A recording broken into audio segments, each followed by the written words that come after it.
ببدايه الموسم. لان لو كان الفريق قدم مباراه قويه ما كانش حد قال لك اصل المباراه لسه عشان اللعيبه.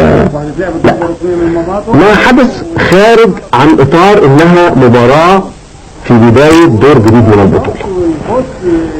العوامل كثيره ومتعدده، منها ما يتعلق زي ما حضرتك اشرت بفريق السنغال، لان هناك دفعه معنويه تتعلق بالكره السنغاليه بشكل عام. من يلعبون في الجانب الاخر ان احنا تصورنا الملعب اللاعب المحلي في اي نادي من انديه افريقيا ان قدرته على يعني بيوصل اللاعب المحترف في الخارج.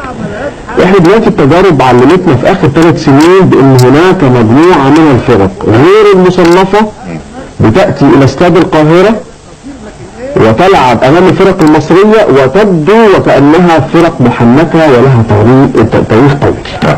وده اللي احنا بنأكد عليه مرة تانية بانه هناك جرس انذار علينا ان ننتبه، لان الكرة الافريقية تتقدم بشكل مبهر.